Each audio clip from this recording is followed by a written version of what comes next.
We're all adjusting to changes during this weird, scary time, so I'm gonna give you some tips for working from home. If you're lucky enough to be able to do that, then you're probably having to make a lot of changes. And working from home can be challenging because you're comfortable, you have easy access to snacks, and you can take a nap and no one can say anything to you. So it's really up to you to set your own ground rules. The first thing you want to do is make a schedule for yourself, and it should involve getting up fairly early, like early enough that if you work for 8 hours, you can be done by the evening and have some time for yourself.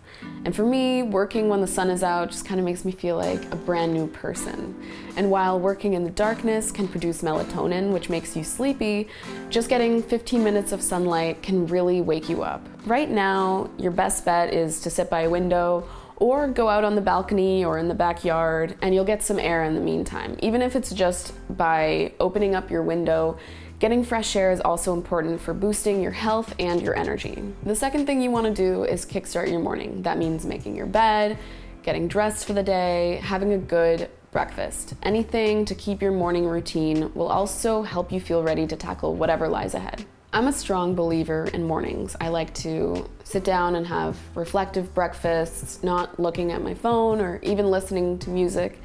And according to a study in the Journal of Management, taking time in the morning to just reflect on your missions and your tasks and your goals are good to help you feel more in tune with your work and boost productivity. Being at home, it's easy to mesh comfort with responsibilities, but we should be careful about this because you can end up feeling too relaxed during work hours or stressed out when you should be winding down. Having a designated working space can help create those boundaries according to the Harvard Business Review's Guide to Being More Productive.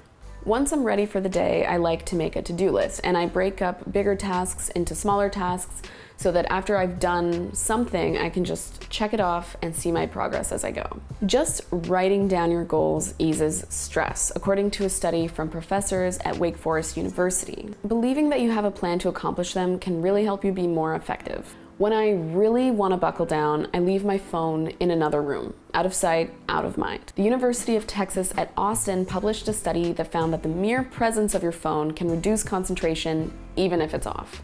Sometimes I rely on email, Slack, or even Facebook, which are all on my phone to get work done. So when I put my phone away, I like to just pull those up on my computer and designate a time to check them all just to make sure I'm not missing anything important. To mark the end of the day, I like to make my next to-do list so that the next day is even more efficient. And something else that also helps me be productive is knowing that when I'm done my work, I can play guitar or call a friend or just sit down and chill with my family. According to Dr. Maria Barada, a clinician who treats anxiety and depression, having a cutoff time is key in avoiding the buildup of negative feelings and feeling burnt out. So there you have it. To recap, make sure you make a schedule, get up early, and get some fresh air. Make your bed, have a good breakfast, and get ready for the day. Take some time to reflect and think about the work that you're gonna do. Set some boundaries to separate relaxation time from work time.